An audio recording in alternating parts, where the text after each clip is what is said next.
Hello, everyone. You're listening to The Right Side of Gaming. Today, we're going to be talking about the upcoming Magic Legends video game based on the popular Magic the Gathering card game. Magic Legends is a persistent online action RPG or role playing game. I know a lot of us originally thought it was going to be an MMO, but it's not quite. There's still going to be other people to play with that will be online and in the same areas as you, but it's not necessarily going to be to the same extent. It takes place after the Mending of Dominaria, so we have your traditional modern planeswalkers, but before the Hour of Devastation on Amonkhet, which means Nicol Bolas is still out to his no good in the multiverse. Now, while there will be some big name characters in the game itself, both Planeswalker and non-Planeswalker, we're not going to be playing as any of them. Instead, we're going to be playing as a Planeswalker of our very own. The game is going to have 5 different classes at launch, each class being based on a different color in Magic and some of its associated Planeswalkers. I'm very thankful for that because that means at worst I might have to play a planeswalker like Jace, but I won't actually have to let my soul die completely and force myself to play as Jace. I'd apologize to all the Jace fans out there, but I don't feel like it. For those that aren't aware, a planeswalker is a powerful being that had what we call their spark ignited, usually due to some type of incredibly emotional, stressful, or dangerous event. Once that spark ignites, they can learn all kinds of powerful magic and sort of travel between the different planes of the magic multiverse. Now, each class is going to have its own special class-based abilities that are separate from whatever deck of spells you're running for your character. And these abilities are always going to be available, although the stronger ones will have a cooldown to them, and they aren't going to drain mana. It's sort of your just basic combat stuff. You have your primary ability, you have a sort of secondary ability, you'll get a tactical ability, and your ultimate, because all games these days just have to have one of those. And again, that's all separate from the deck of spells that they'll learn. So each class winds up having its own flavor, and each one, at least for these, are tied to a single color of the magic color pie. So the colors of magic are white, blue, black, red, and green. We typically refer to this as WUBRG because we have to make acronyms of everything, and that's just what it wound up being. Because, well, we have two B's, blue and black, so we went with U for blue. At any rate, we're going to be going over these in WUBRG order because if you don't, that just upsets a lot of us. If you ever really want to tick off a Magic player, just do literally anything in non-WUBRG order. That's all. That alone will just trigger us and we'll get upset and we'll feel the need to actually move things around if we have to. Now, the company that's making the game has put out a handy little chart detailing sort of how they see the different colors, and it matches, for the most part, pretty close to the color pie in Magic, which is how the actual card game sort of separates out the colors and what they mean thematically and what they can and can't do. Obviously, with a video game, you have to change things up a little bit. For example, since it's a video game, everyone needs to be able to do damage with their cards, but that's not necessarily something that all of them have access to in the card game. So there'll be a little bit different. There will be some differences in there. According to this little graphic that we've got, white is a color of healing, control, protection, and retribution. That is very in line with the card game. White in there is a color of order, healing, protection, things like that. In Magic Legends, blue is a color for control, efficiency, manipulation, and defensive creatures, which again seems to fit pretty well. Black is a color of life drain, raising the dead, sacrifice for gain, and single target damage. I had to think about that one, but I can see how that's also a thing. In the card game, black has some really good removal spells. It has some that'll do damage to target player that you can use on yourself or the other person, so I can see that. In Legends, red is the color of damage, aggression, offensive creature, and it has a lot of enter the battlefield effects. And finally, green is a color of healing, mana ramp, strong creatures, and buffing creatures, which sounds exactly like green. Our white Planeswalker class is called the Sanctifier. That is, it's inspired by the sun's radiance. It's a devout healer that maintains order, supports its allies and creatures. And that's very flavorful. Unlike some of the others, you'll notice that this one doesn't necessarily have a specific Planeswalker that is tied to it. Instead, it's kind of just based more on the color of white in Magic in general rather than a specific Planeswalker. Its primary ability is a Divine Bolt. Just shoots out this sort of long-range bolt of light. Our Sanctifier is definitely a ranged character, which is usually something you want in your healer, being able to hang back a bit. Its secondary ability is a Wave of Radiance. It shoots out this swath of moving light that will deal damage, and at later levels it can heal the allies and summons that it hits too. Its utility ability is Salvation, which has this sort of stacking mechanic. You use the ability to regenerate health and heal your summons, and you get a stack of Devotion. And then when you get 4 stacks, it also summons an angel with lifelink. And I love that because I just love angels in general. Visually, it's got a lot of gold and white on it, although we will be able to customize our characters a bit, which we'll talk about later. But it's really good at sort of doing the long-range damage, popping out heals, and supporting both its summons and your allies. The blue-based Planeswalker class is inspired by Jace Beleren. I will pause here for the inevitable boos, or I guess someone could cheer for it, I don't know. But it really is trying to play off that calm, intellectual, sort of methodical approach and feel. It's got a lot of psychic powers, like your telepathy, telekinesis, illusions, manipulation, things like that.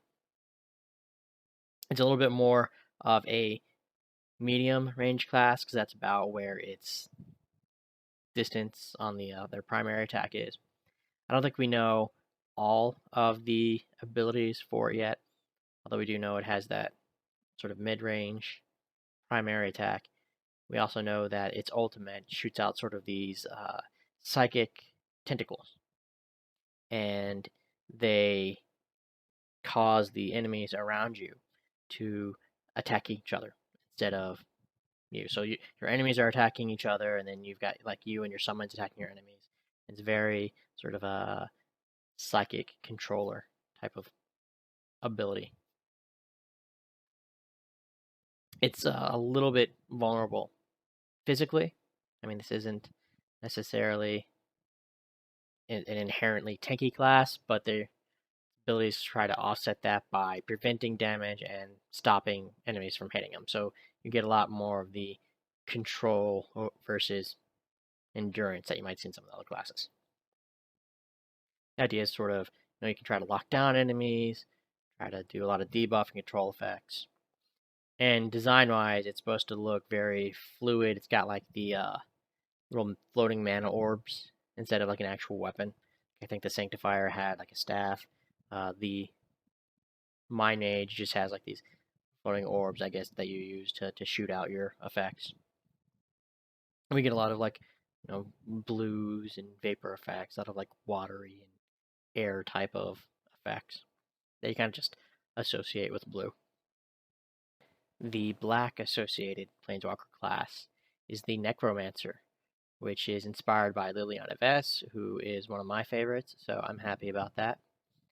But it's really got that theme of death and decay that you see a lot in black, and a lot of focus on power, even if it requires sacrifice. So you're going to be making a lot of undead minions and sacrificing creatures and just sort of manipulating life energy in general.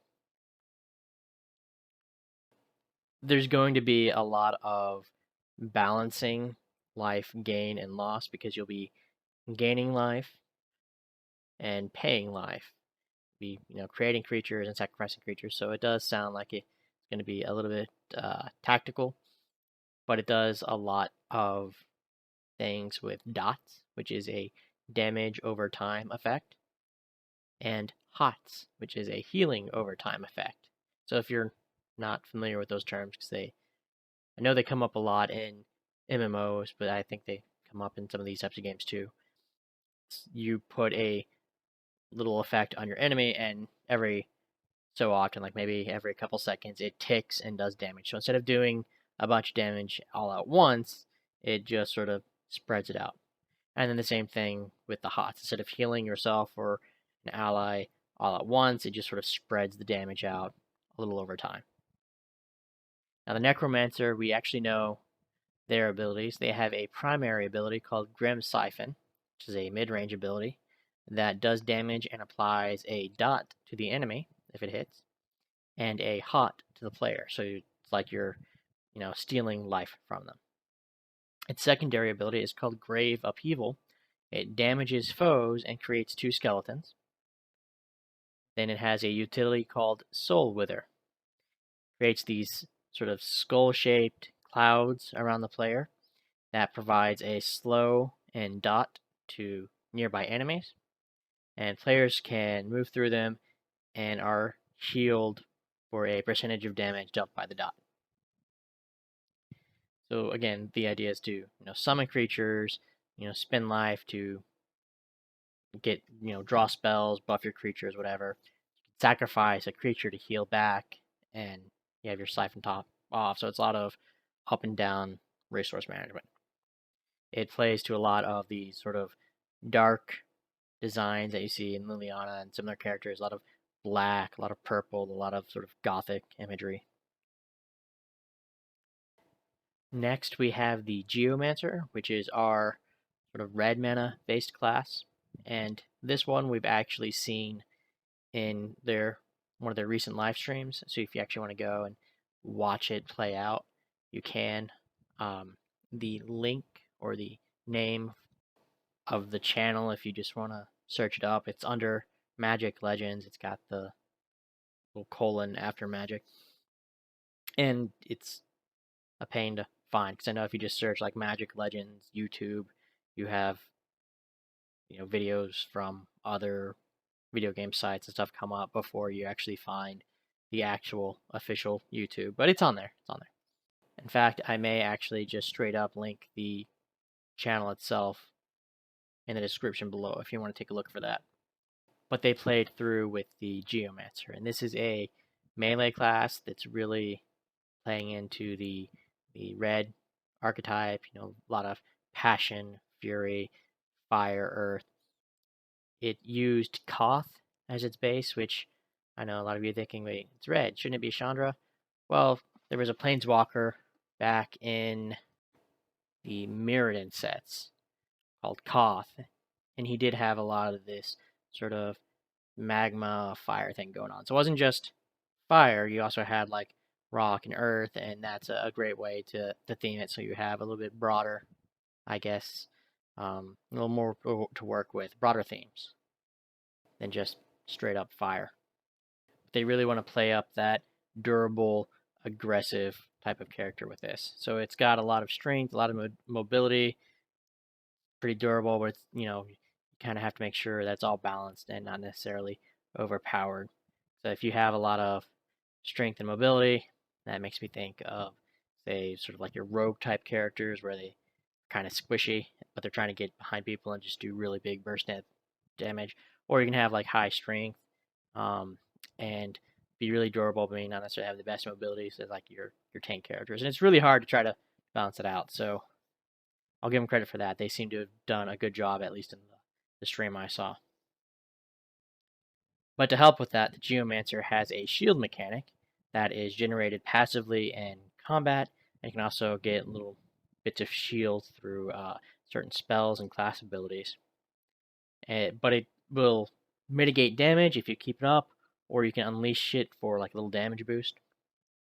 The character itself has these really cool obsidian gauntlets, so it looks like it's got these sort of rock gauntlets, inspired by Koth, and so when they like activate, you get like the fire effects and stuff on them. It's really cool.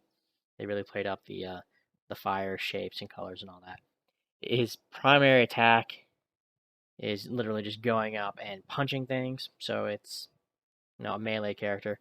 In the video, we actually see him level up his primary attack.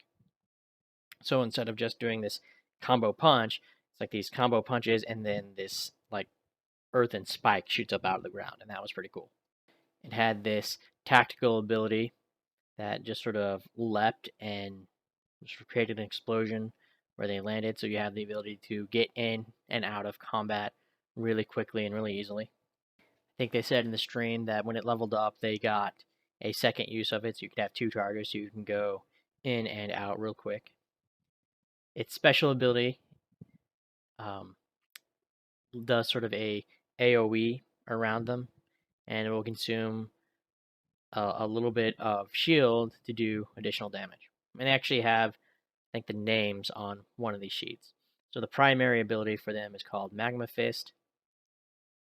The utility ability is Berserker's Leap, and their special ability is Volcanic Fury.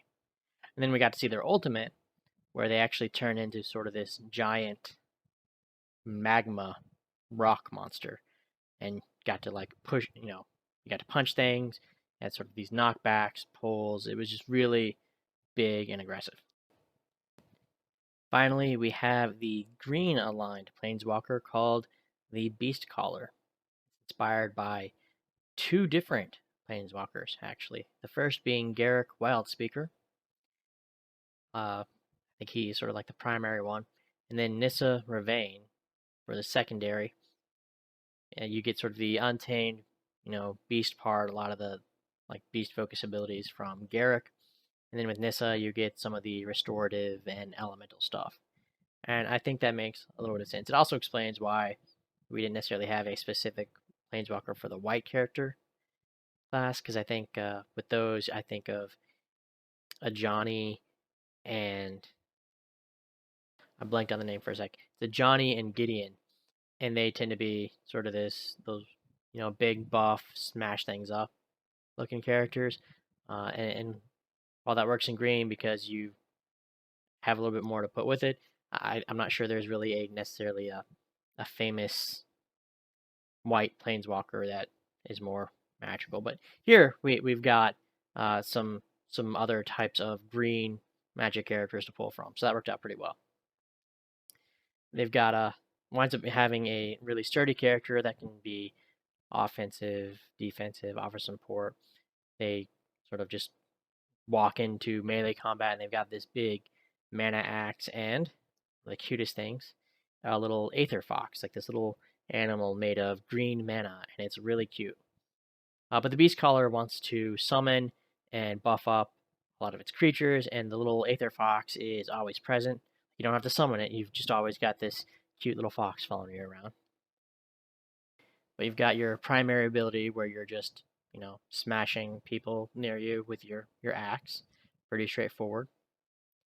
Has a special ability where they actually throw the axe and do damage, and it will mark the enemies that you hit, and killing them will restore health.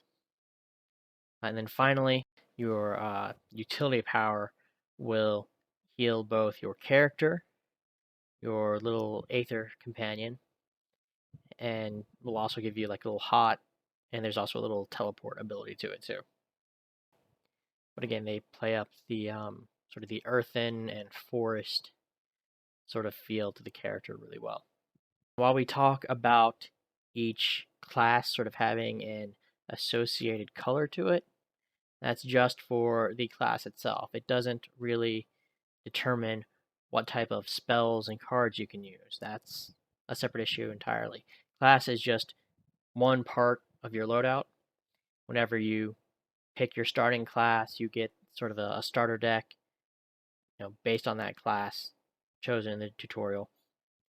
And you can change classes at every time. This is like sort of a Final Fantasy XIV type of deal. You can say, okay, well, maybe I am bored of playing the White Planeswalker class. Maybe I want to try my hands at the Black Planeswalker class. Maybe I don't want to be a Sanctifier anymore. Maybe I want to be a little more aggressive or evil and really dig into that Necromancer. And you can do that. You can actually play all 5 classes on the same character, and it's even encouraged, which we'll get to later. But you can play all the classes on just one character, and you can mix and match decks however you want. So you get that first starter deck, and then as you collect cards, you can change them out. You start off just being able to use one color of mana in your deck, but eventually you get the ability to add in a second color, so you can do a 2-color deck. And you get that pretty early on. It's not something that you're going to have to like grind through the game forever for. And whenever you change classes, you can still keep and use the same deck. Okay? So if I am playing the Sanctifier, which, knowing me, is probably going to be my first class, it's either going to be Sanctifier or Necromancer. And I say, okay, well, maybe I want to mix things up. Maybe this is just going too slow. And I say, okay, well, I want to play a Geomancer. I can change my class to the Geomancer, but I can still be using that white mana deck. I don't necessarily have to change out my cards. I don't necessarily have to, get new ones. I don't lose the ones I already have. These spells are all owned by you, the player, not tied to a specific class or anything. I think they said at the moment there's no plans to add in the ability to do a 3-color deck, but that doesn't mean that they can't add it in later, and I think they acknowledge that. Also kind of interesting. I mean, even if you can't do sort of an actual 3-color deck, you can get sort of that 3-color feel. It's like, okay, maybe I want to play a Sanctifier and use a blue-black deck, and that gives me a little. I mean, it's the closest thing we'll get until they add in the 3rd color to that Esper thing, where you have white, blue, and black all together. But for the actual cards themselves, it's going to be 1 or 2-color decks. It's also worth noting that there will be multicolor spells in Magic Legends. Not familiar with those in, say, the card game, normally you have cards that have, cost 2 of any mana and 1 blue to cast or something like that, okay? And as long as that 1 blue is a blue, you can use blue or any other color for that generic mana. And then you have multicolor spells, specifically ones where it's cost, say, a red and a white, or it might be 1 generic, a red, and a white. So you can use, as long as you have the red and the white, and then there's a generic cost to it, whatever color for that, then you can cast the spell. And it has sort of effects that combine, the red mana type cards and the white mana type cards. And we'll have the same thing in here. They make it clear, though, that there's no generic mana cost associated to it, so it'll be like red and white, or red, red, white, white, instead of any generic thing. But because you do have those specific colors for it, and because they are going to be rare, because again, you're not necessarily going to need as many of those dual color cards, they're going to get to do a lot of really cool and specific things, but they will exist. On the flip side, I don't think I've seen anything about artifact spells that you can cast with any color. I think they've all had at least some associated color with it, and they're all talking with them as if they belong to at least one color. As for the decks themselves, each deck contains 12 spells. The types of spells in the games are sorceries, which are your sorceries and instants. I know we normally think of those as two different things in the card game, but in terms of video games, they're about the same thing thematically. It's just in the card game, the big difference would be when you could cast them. In the video game, it's a different type of. We're not doing sort of that turn structure, so it doesn't really make a difference. We'll have the sorceries. You'll have enchantments, which will be like your ongoing magical effects, just like in the game. And you'll have your creature summons. So you've already narrowed it down in the game to just 3 different types of cards in your deck: sorceries, creatures, and enchantments. And you don't necessarily have to use all 3. I mean, you can do a deck entirely made out of sorceries if you really wanted to, and there will be artifacts and stuff to actually support that type of play. But you can mix and match or do a little of all of it. It's up to you. It's entirely up to you. Whenever you are in combat, your hand is completely random. So you start off with just a couple cards and you build up to having 4 cards in your hand. Okay? And those 4 cards will be completely random. And you'll spend your mana to cast a card and you'll get another one at random. So it makes things interesting. Normally, in these types of games, like say an action RPG or even an MMO, you would have set abilities. And that really, I think, limits the amount you can combo them, because you would if you have like this super overpowered combination of abilities, well, you would always have access to that. So it would just be unfair. Here, it's a little different. You might have a combo that requires 2 or 3 cards, but you're not always going to have access to those 2 or 3 cards. And it forces you to either be like, okay, I want to save some of these cards and sort of limit my hand so that I can get that combo, or I have to use this card up and not be able to pull off the combo for a little while. And because you don't always have access to it, that lets them really pump up how they can have the cards interact. You might have abilities that will, set someone on fire or guarantee a critical effect or something like that. I also really like how they did the creatures in here. I mean, it's a summon just like any other game, but they mark down on the card. They still talk about them in terms of like, this is a 3/3 creature, this is a 4/2 creature, and then spells or enchantment effects, whatever, will be like, well, it gets a +1/+1. So I know mechanically it probably does things like other games, behind the scenes, but as far as what the player sees, we still get to see it all in sort of Magic the Gathering game terms.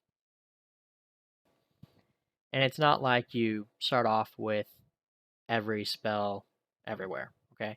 You will actually be finding and earning spells throughout the game, and you can actually upgrade them too. So you defeat your enemies, you complete missions and challenges and all this other stuff, sort of unlock upgrades for spells so they can deal more damage, or maybe they'll last longer or whatever. But there's a nice little grind there of finding or earning spells and then upgrading them and leveling them up. Now, to cast a spell, you've got to have mana. Like, your class abilities don't cost mana. They're just, I don't want to say free, because some of them are on cooldowns, but they are essentially free manaless spells. Stuff you actually cast from your hand that costs mana. If you're only playing a monocolor deck, all of your mana will be the same color. So if I'm playing a mono white deck, I'll have 12 white mana, whatever it is. If I decide I'm playing a white and black deck, which I will absolutely do because Orzhov is my favorite color combination.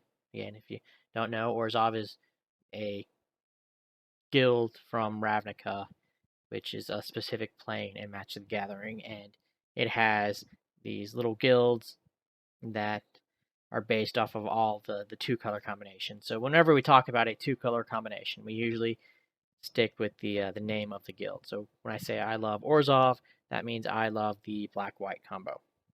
Anyway, if I decide I want to make a Orzhov deck, a black-white deck, the game is going to look at how many white cards I have and how many black cards I have, in how much they cost mana-wise, because you have sort of the same type of mana cost for the cards as you do in the like actual physical game. Like I will see a card that says 3 white white. That means I have to have 3 mana of any color to cast it, plus 2 white mana specifically. And the game will look at the card number of cards and those little white or black symbols, and determine how it needs to split my mana pool so that I have the right number of white mana, the right number of black mana, and it does that automatically. You have no control over that, and it'll also generate mana at that same rate. So if my mana is, say, 3/4 white and 1/4 black, it's going to generate 3 white mana for every 1 black mana. So simple enough. And I checked my notes and I was right. It is 12 mana total that it will divide up among the 2 colors if you have a second color in your deck. But as far as mana costs go, it does work a lot like a card game. You can have a bunch of really cheap cards that maybe aren't super strong, but you can toss out a lot of them quickly. Or you might have a bunch of higher mana cards and spells that you can't just spam all your spells out, but they'll be really powerful when they do come out. Or you can sort of get a nice balance of, well, I have some weaker spells in here and some stronger spells in here, so I'll have a little bit of everything. It's entirely up to you how you build your deck. Now, since we're talking about mana, we also need to talk about Mana Surge and your spark powers. So as you are fighting in combat, you have a little spark meter that fills up, and it generates spark a lot slower than mana refills. And it can be used in 2 ways. First, you can trigger a Mana Surge, which really just increases your mana generation for a period of time. So you can hit your Mana Surge and then just toss out a bunch of spells. If you are level, I think 6 or higher, you can do what is called a Spark Power. That's that ultimate ability that we talked about earlier, like the Geomancer turning into that giant magma monster. Or the Mind Mage doing that tentacle charm thing where it just causes everyone around them to attack your enemies. It's also worth noting that when you're deck building, in addition to trying to set up and decide what colors to put in there and how you're going to use your mana and spark stuff, you also need to know that there is a vulnerability system. Okay, so whenever you are going out on a mission, it will tell you what the creatures on that map are weak to. So in the play example that they had just fairly recently, they were playing a Geomancer, and they were in an area where there were a lot of green creatures that were weak to red mana and red mana spells. I don't know if it's going to be like sort of a Pokemon thing where it's always, green mana is weak to red mana, blue mana is weak to green mana, red mana is weak to blue mana, something like that. Or if it's going to be things where, okay, well, in this area, the green creatures are weak to red mana, and in this other area, green creatures are weak to that other type of mana. And either way, I could see, being something they can do. If you have it where it's always set, well, that makes it really easy for people to choose, what they would play, and it makes me think, again, of that Pokemon thing, which actually matches the colors. And now I just can't help but think of like a little Charmander with the Geomancer gauntlets, or a Squirtle with like the sort of Mind Mage robe or something on it. But it would be very static, and you would always be playing, you didn't necessarily have to, but if you wanted that advantage, you would always be playing the same color decks versus same colored enemies. On the other hand, if they mix it up and decide to do, well, sometimes, in this area, this color mana is weak against color A, but another area, that same color mana is weak against color B or something, that would at least mix things up. So it'd be like, okay, well, my deck, I get to play against a couple different types and have an advantage instead of just it always being I only play these cards against one specific type of color and set of mechanics. Either way, I think as we get closer to the actual release, they'll tell us exactly how that vulnerability system works. Now let's say you've got your character all picked out, you know what class you want to play, you've got your deck with all the spells you want. Next thing to do is to go out and play and level up. You'll gain XP from missions and quests, and whenever you level up, you get more HP, you deal more damage. It's all very standard video game stuff. You'll have sort of your milestone levels where, when you hit certain levels, you get specific things. That'll be maybe your class abilities will get buffed, or they'll have an extra effect added onto them. Maybe you'll get sort of passive abilities, because you'll get some of those. And you'll also get class traits. Now to start with, you will sort of level up and improve your class abilities pretty early on. Your primary, secondary, and utility abilities for your class, they'll get buffed. And then again, it makes them stronger or adds that additional effect. Then you'll also get your class perks, your specific class boost. So as long as you're playing in that class, you get the benefit of that boost. For example, if you're playing a Geomancer, you might get something that increases your spell damage. And if you cast a spell as a Geomancer, it will do more damage than, say, a spell cast by a Sanctifier. Alternatively, the Sanctifier will get something where, they get their healing increased. And if you cast a heal as a Sanctifier, it will heal for more than, say, a heal cast by a Geomancer. They all have sort of their things that they excel at and get sort of these passive boosts to. Now, they actually have some examples of the Geomancer that we've seen. As far as those little passive boosts go, we have Elemental Affinity, which grants the Geomancer some shield whenever they cast a sorcery, and Magma Barrage, which gives them a really short damage boost whenever they cast a direct damage sorcery. And it's one of those video game things where it's like, okay, you get the boost, but you can only trigger it once every certain amount of seconds. So it's not like you can just cast and continually get the boost or whatever. One of the big ones is traits. Whenever you get a character class all the way to max level, you earn their trait, a passive ability, and you can have 3 traits equipped because you can get them from each class. So if you're just playing these starting characters, you can get 5 different traits, and you have 3 trait slots to equip them with. So you can equip 3 of the 5, and it doesn't necessarily have to be the one you're playing. These are not locked to class. These are like your little rewards for maxing out a class that will give you these little buffs.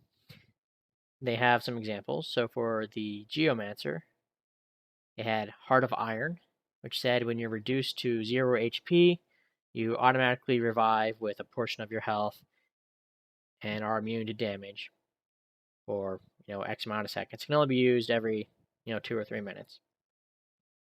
And again, all of these ability examples are subject to change or tweaking or whatever, but it at least gives you an idea of what these types of abilities and effects are and kind of how they'll play out in the actual game.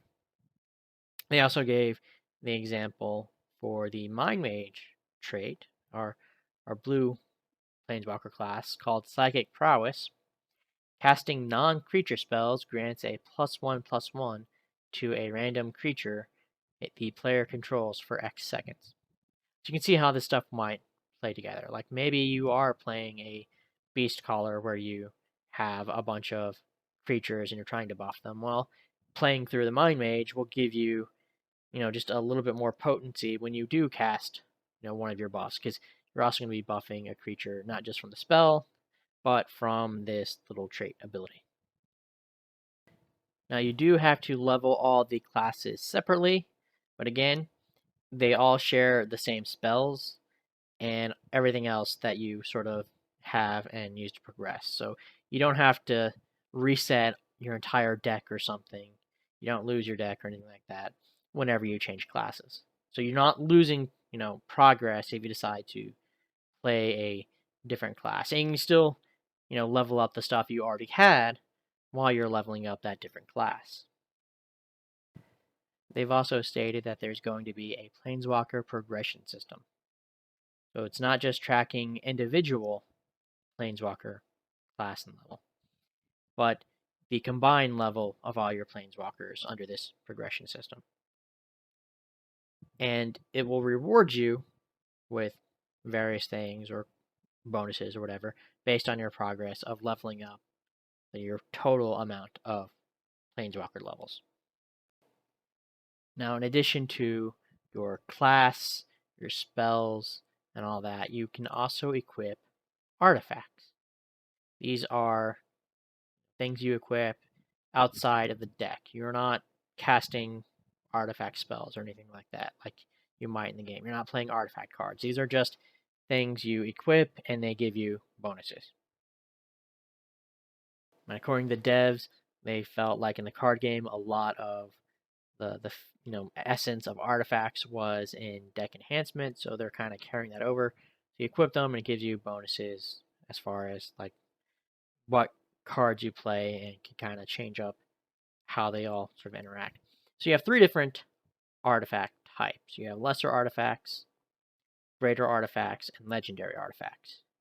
Okay? And think of it as like a pyramid. You can equip 3 lesser artifacts, 2 greater artifacts, and 1 legendary artifact. In fact, they have a picture, I believe, of exactly that. And they give examples. Like your lesser artifacts are just like your small little trinkets. That will give sort of like these passive buffs. They give Arcane Talisman as an example, which reduces the cooldown length of your utility class ability. Then you have your greater artifacts, which are more powerful, and they'll give you those passive buffs, but they'll also have your triggered abilities, or if you play these types of video games, like your proc abilities. Doing something specific will trigger this extra effect. Okay? And a lot of it is things that you could, if you wanted to, design a deck around, or you can find an artifact that kind of fits your playstyle. But they give, I think, an example of the Demonic Contract, which heals the player for a small amount whenever they sacrifice a summoned creature. And when you sacrifice a summoned creature, the strongest creature you control also gains 3 seconds of Greater Might, which is a buff. So whenever you sacrifice a creature, you not only heal a little bit, but you also get to buff one of your creatures, and you can kind of see how that's something you could build around.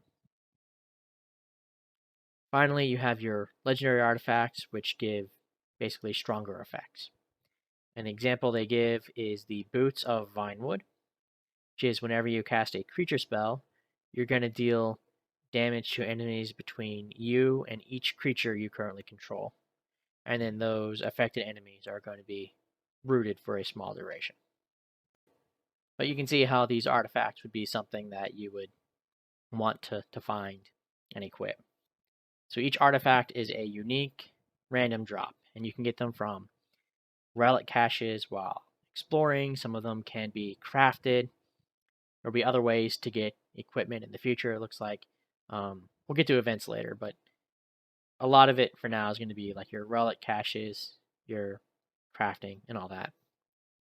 Now, each cache you find has a chance to either unlock an artifact or provide relic fragments, which come in 4 rarities: common, uncommon, rare, and mythic. And you use those to upgrade your artifacts, which will increase the effect of the buff, how long they last, whatever, yada yada yada.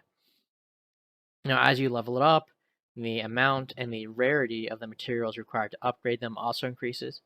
So, if you're not going to be able to upgrade a high level artifact using just a couple common fragments. So you'll have to kind of search around a bit and probably grind a lot of these caches. But it'll be worth it to upgrade these artifacts. And after you get to certain levels of them, they can also unlock new abilities for the artifacts. And they also note that the final unlockability for a greater or legendary artifact, so for your more powerful sort of build around artifacts, if you get them all the way leveled up, you get what is called a synergy. And it's this effect that you get this powerful effect sort of based on how your deck is built. So, for example, one of these synergies might be when you have a triggered ability whenever you summon a creature. Could be that the effect is more powerful for each sorcery in your deck, which means you could use a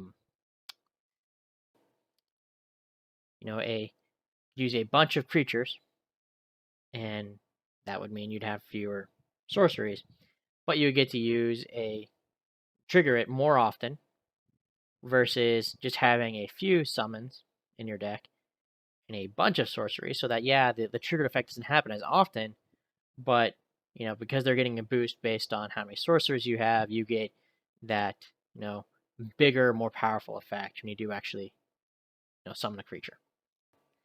Now, no discussion of customization would be complete without discussion of character customization. It's not just your deck and your abilities and all this other stuff. What we really care about is fashion. I mean, let's be honest, the end game of almost everything these days is cosmetics. And there's going to be some of those in here too. So you're going to have your gear, and they can drop, from whatever, and it'll include like this full equipment system. You'll have like headwear, bodywear, undershirts, armwear, gloves, pants, footwear. At least according to the graphic I saw, they might. Again, all this stuff is subject to change, but you'll be able to change out your clothing and all this stuff. You can change your hair color. You can change your gender, skin color, all that stuff. You have a lot of avatar customization options.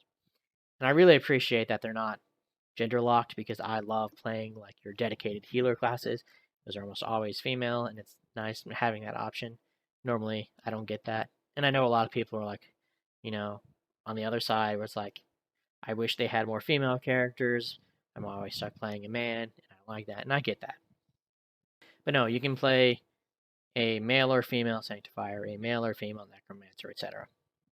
And again, because you can customize your skin color, we're not going to have any issues with making sure that races are represented, or hopefully we won't. I imagine they're going to do a good job of having a nice variety with all of that too. But yes, you will be able to customize your character and how they look. And I think we even see in the most recent stream that they have like a little tailor you can go to. So I mean, there's going to be actual NPCs, I think, that you can go to, and they'll help you sort of customize your appearance. Legends actually just released their first cosmetics, the Planeswalker bundle. It includes cosmetics sets based on each of the 5 colors of mana, and you can see them in the picture. We'll actually go through them in whatever order. They put them in the right order. I'm so happy. Left to right, but you can see the Armor of Serra, the Azorius Vestments, the Demonic Raiments, the Gitu Garb, and the Zendikar Survivalist Gear. In addition to the character outfits, you also get alternative skins for summon spells.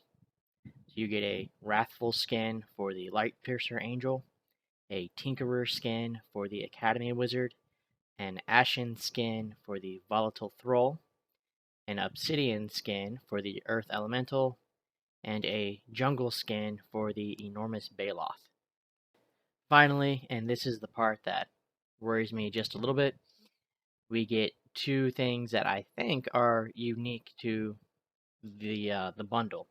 You get an Experimental Sentinel summon spell, so you get an actual creature spell, as well as an Academy Sentinel alternative skin for it. And you also get a Gilded Lotus artifact.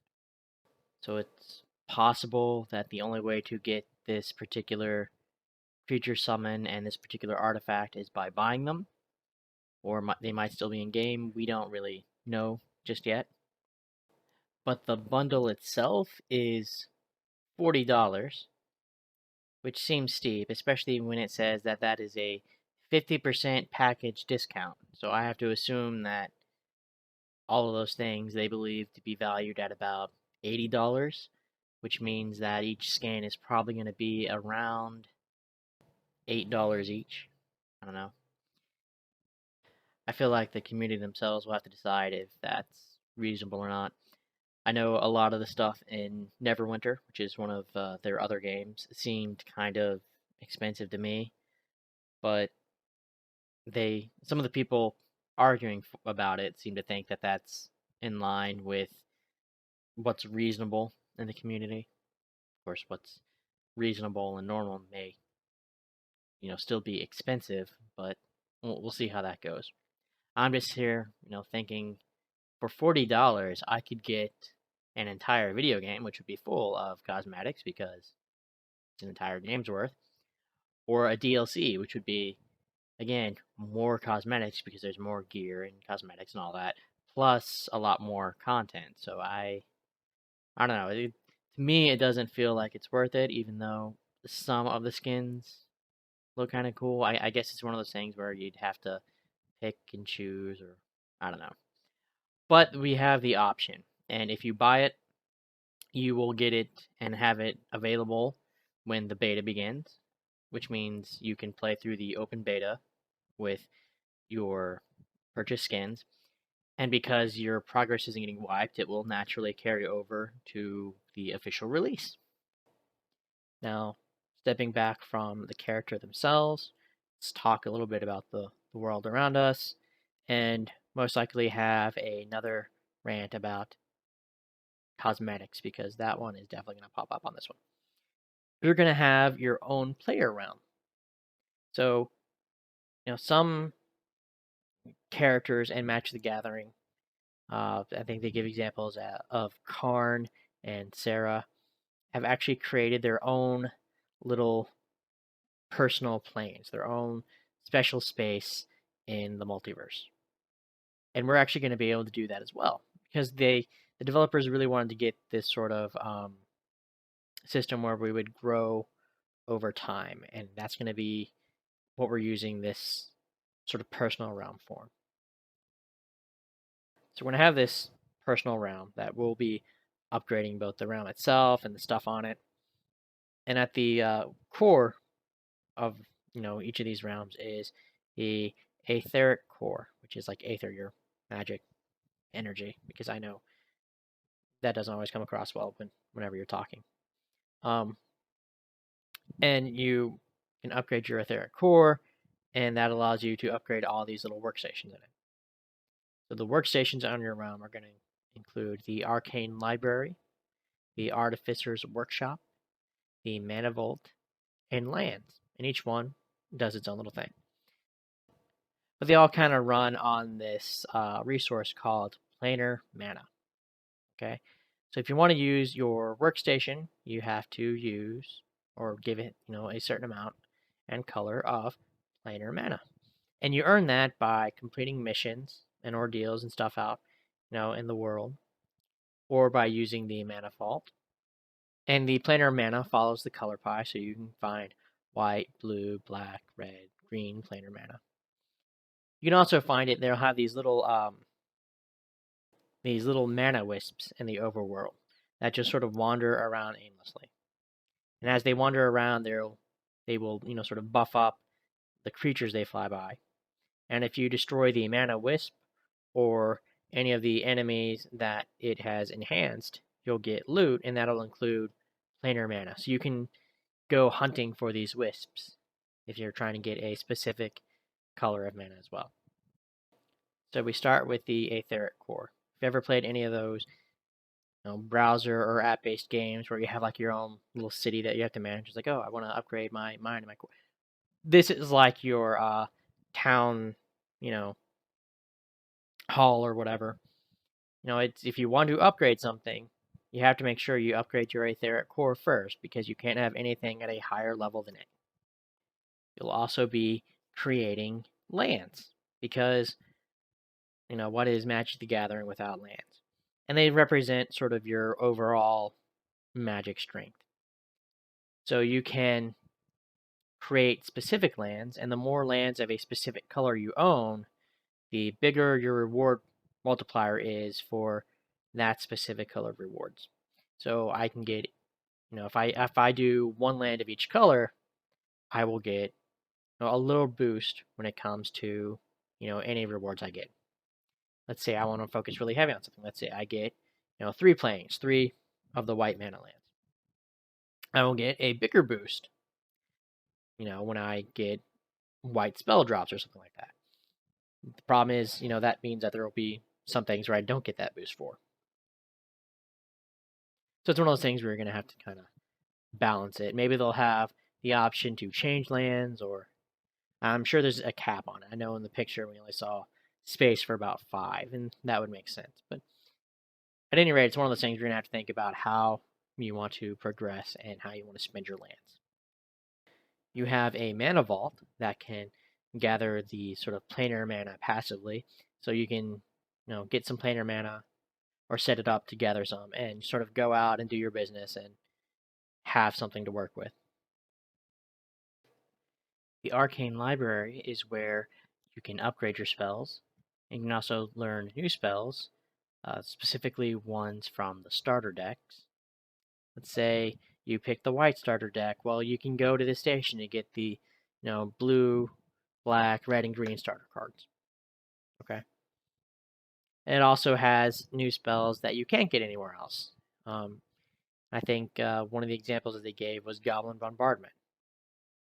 But the idea is, it's not going to be like you can learn any spell from there. It's going to be a limited list. You have the Artifact Workshop, where you unlock artifact slots. You can increase the rarity of relic fragment drops because, you need to be able to get the ones of the rarity you need to actually upgrade the artifacts that you're working on.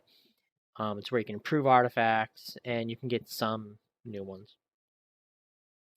There's a Cartographer. We don't know exactly what it does just yet, but it focuses on sort of the late game content, and that's what it'll affect.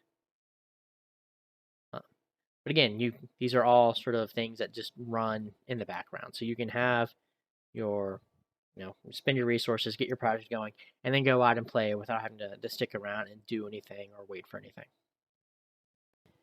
Now I'm going to give you a quote from one of the articles that will kind of illustrate my one big issue with the player round. This quote, "Instead of revisiting the standard concept of customizable player housing, we focused on giving the player purposeful choices that directly impact both their characters and the way they experience the multiverse." End quote. Now, it's possible that means that it might still be customizable. It's just, they don't see it as player housing because they want it to have, purpose and impact. But at the same time, I worry that means, well, we just won't be able to customize it at all.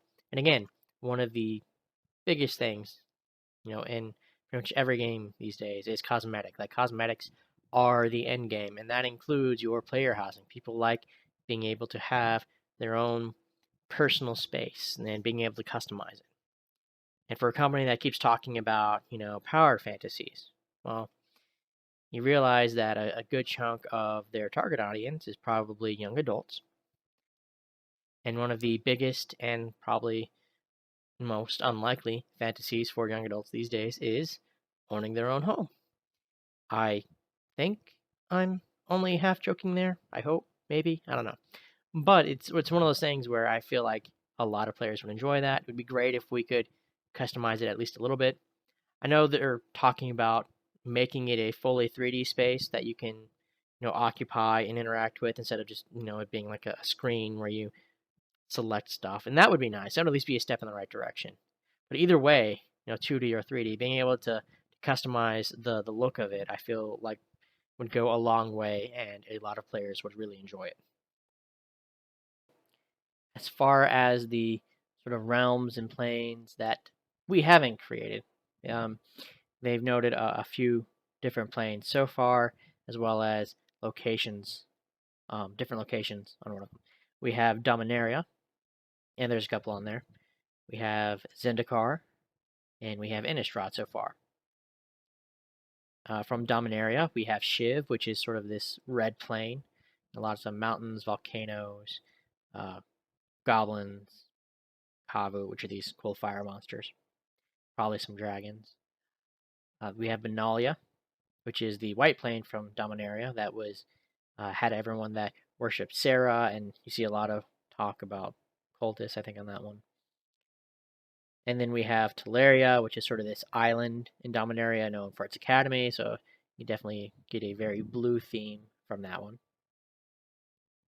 From Zendikar, we talked about Tazeen. We actually get to see that in the most recent live stream as well. And it had all these sort of big creatures and elves you'd expect to see, and you sort of work your way down from the jungle to this sort of coastal area with a bunch of merfolk. And then finally, we have Gavany from Innistrad, and I love Innistrad. It's this plane sort of based on gothic horror. So you have a lot of your, zombies, vampires, werewolves, those types of things. And you can do them in any order. Like it talks about how it's like, oh yeah, we have this tutorial, and then you have sort of like this starting area, but you can do them in any order. Each one has its own story. And they had the quote from the live stream I love. It just fits. It's like, you're a planeswalker. Walk some planes. There's also going to be a reputation system for each region that will reward currencies, unique cosmetics, and a unique spell.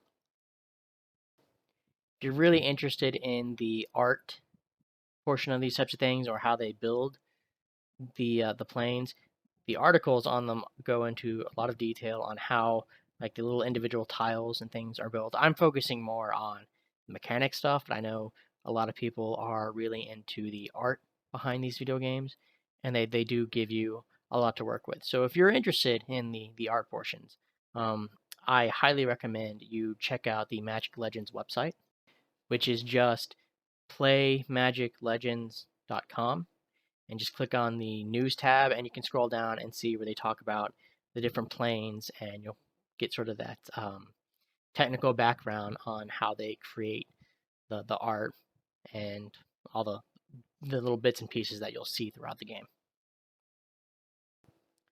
Now, within these realms, we have your hubs, your little safe spaces, like your outposts and your towns. We'll have like your main social hub that you can travel to, and it'll hold a bunch of planeswalkers. And it serves as like a really good, primary meeting spot. Now, right now, there's no local co-op, so you can't have a friend drop in and join you. And there's no plans for crossplay currently. I don't think it's been rolled out, but it's not going to be at launch.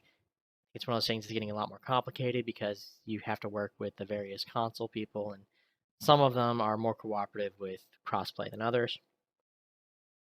But at the very least, there will be other players from the same platform that you're on. I think you will have like a friends list and stuff like that, so you can find your people on there.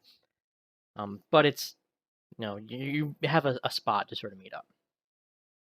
You also have your overworld hubs, which is going to be where you can advance the story and unlock your missions and things like that.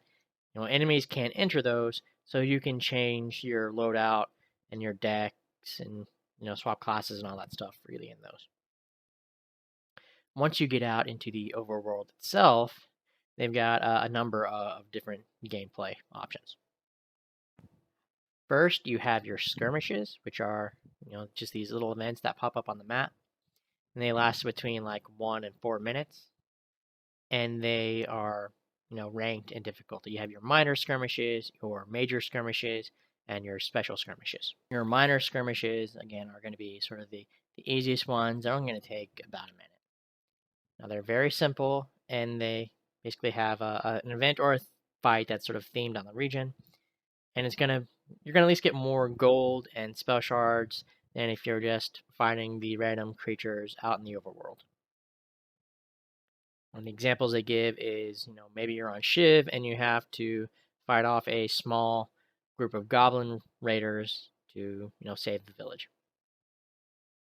Then you have your major skirmishes, which are going to be about twice as long, so maybe about 2 minutes of your time. But it's going to be increased difficulty and increased rewards. So one of the examples they give is maybe you're up at Nalia, and you've got like these roving cultists attacking an encampment, and you have to protect the characters or equipment in the encampment.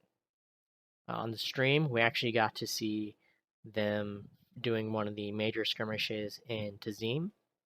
Character had to draw these three specific creatures over near these trees, and there was like plenty of them. It wasn't just three. You just had to kill like three of them within a certain little ring around a tree to draw out a Baloth and then kill the Baloth. And there were 3 trees, each with its own Baloth that you had to draw out and kill.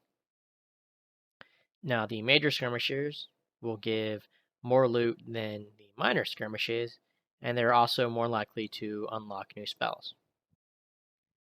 Finally, you have the special skirmishes, which are sort of the rarest of the skirmishes. There's not going to be a whole lot of those. They're kind of infrequent. They're going to be more difficult and might include things like your dragons, your giants, your large armies. And you're going to have, failure conditions like, in the major skirmishes. But you're also going to have fight mechanics based on sort of the local story missions. That said, you're going to get the, even more rewards, and there's going to be guaranteed rare drops. So they would be worth completing if you can do it. There's also going to be control battles. Each overworld has a region with 3 of these sort of tower-like structures. And you want to get control of all 3 of those towers from enemies. So you go in, you beat everything up, and you gain control of these towers. And your reward for doing that is you're able to detect and travel through these little rifts in the region. And those rifts will each lead to a small dungeon known as a Shattered Reliquary. So these Shattered Reliquaries, these, tiny little dungeons, are built to, sort of contain artifacts. So you beat the dungeon, and you get a relic cache, which means you get a chance to either unlock an artifact, or you get your little artifact upgrade shards.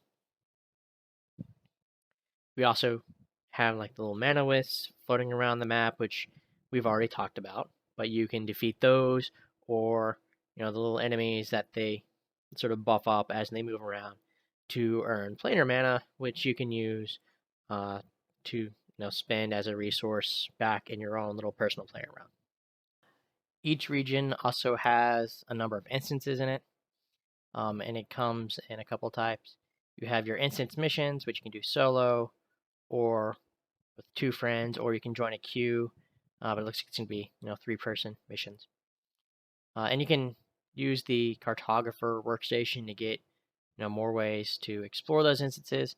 I'm thinking that means like maybe they'll add specific restrictions or something on it, or extra rewards or something like that. But you have these instance missions, and you have your story missions for them. Like these are your narrative, progressive story type stuff. It takes maybe 15 to 20 minutes, maybe a little longer or something in the later portions. And you can unlock your respawn points as you go through these. You die, you go back to the beginning. It's all good. And then once you unlock these story missions, you can rerun it as many times as you want, and completing the mission objectives, defeating the boss, all that stuff will give you epic rewards, including your spell shards, your planar mana, and all that. The other type of instances we have are ordeals, which are these replayable instance challenges. So you have different themed ones for each region. So you might have defending against a goblin onslaught in Shiv, disrupting a cultist ritual in Benalia. We saw one in the stream where on Tazim and Zendikar they had to protect those little Hedron obelisks against a bunch of enemies. But these ordeals are timed, and you earn a score based on your performance. And all the rewards are tiered. It's okay. You do okay. You get okay rewards. You really killed it. And here you're gonna get really awesome rewards. And it's just as long as you get to whatever tier, it's a great way to earn some gear, I think.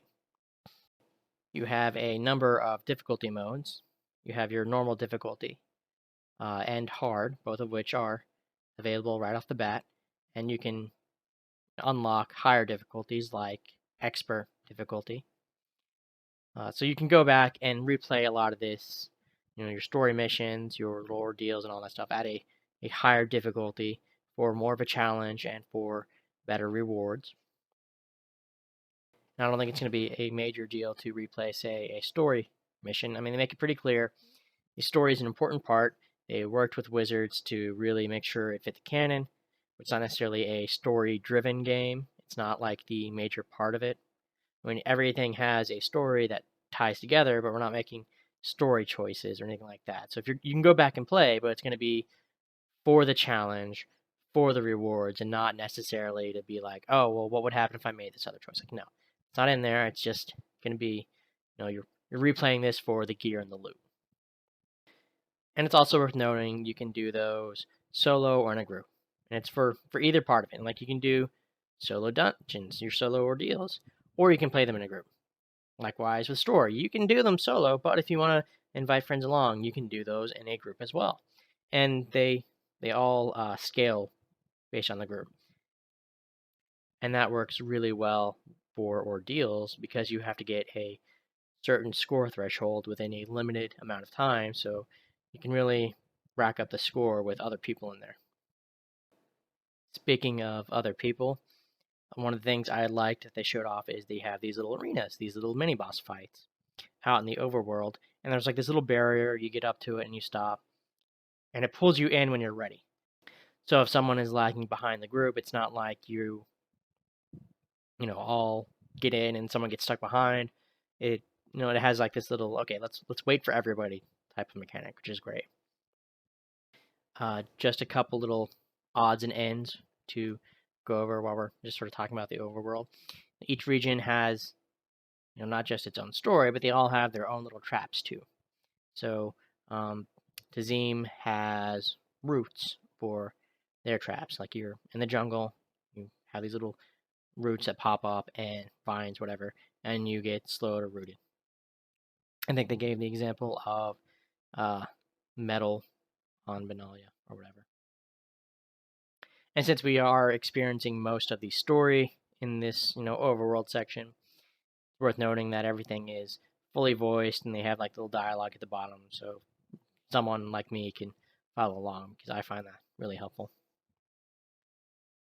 Finally, since we did discuss combat, I want to say that they are talking about having PvP in there, but at the beginning it's just going to be like your 1v1 duels, and they're going to wait and see how sort of the meta progresses, before they decide how they want to go after that. There might be, 3v3, 5v5. It could be straight up killing things, or it might be objective based, whatever. But they just want to start off small and see where the meta goes because honestly, PvP is really hard to balance, especially when you have PvE and PvP elements to a game. We actually got to see an example of these mini boss and boss fights in their most recent stream. You have sort of the mechanics that you build up in the region, and they all sort of accumulate at the actual in-game boss fight.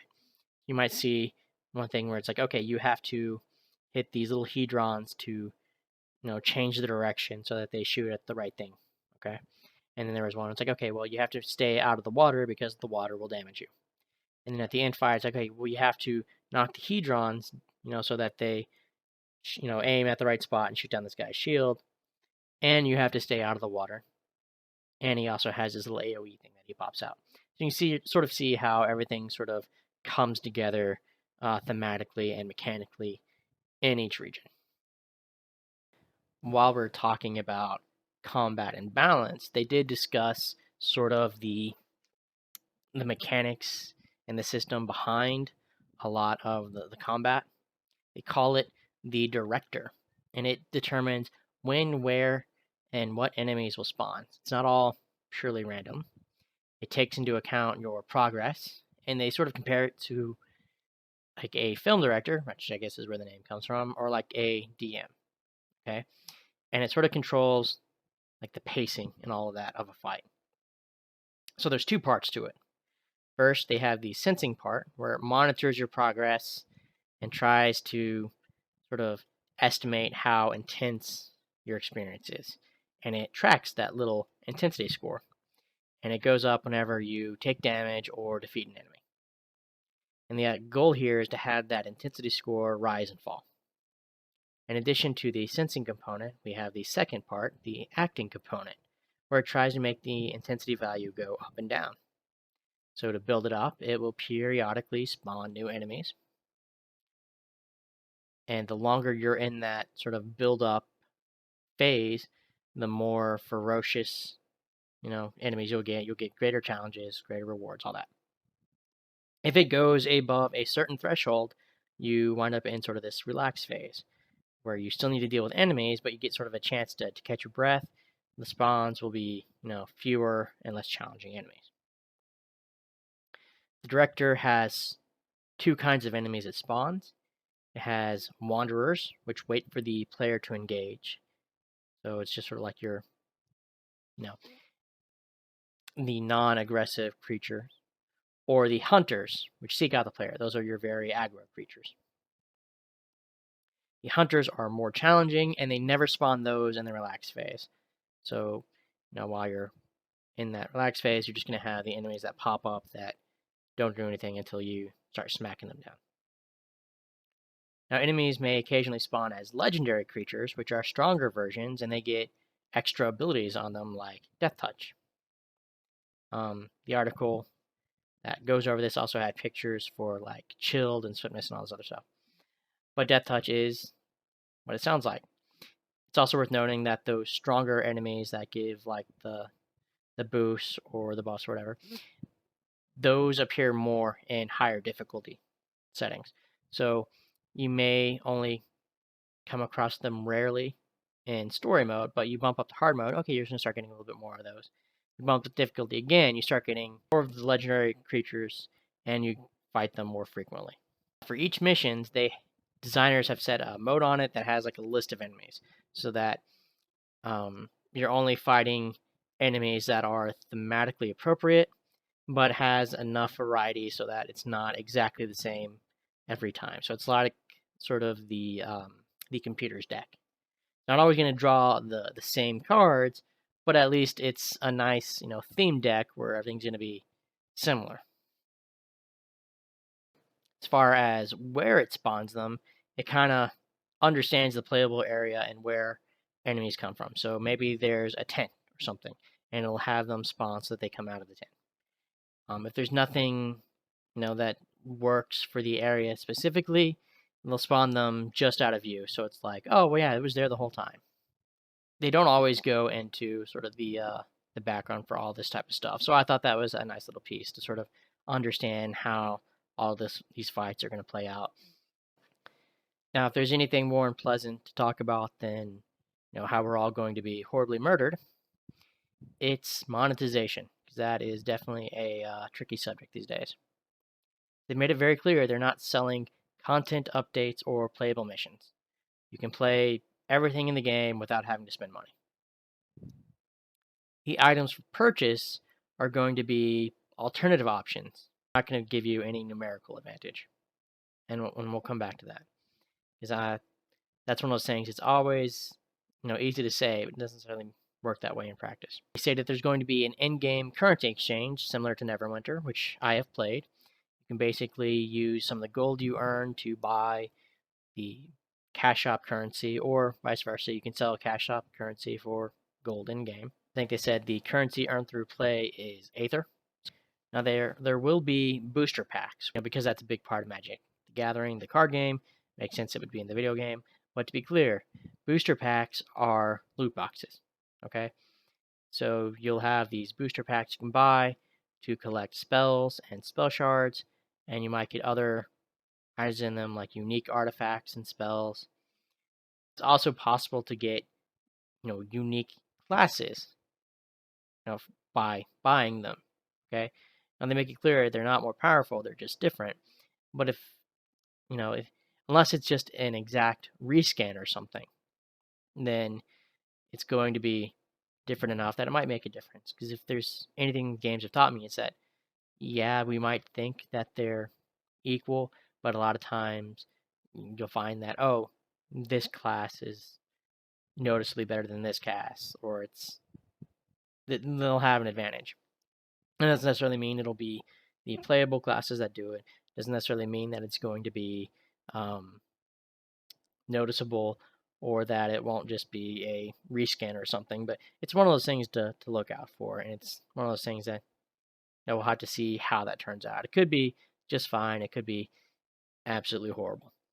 But the Planeswalker classes you get from the paid stuff will have their own progression trees and traits and spark powers, abilities, and a unique costume. And again, you can mix and match the costumes and stuff.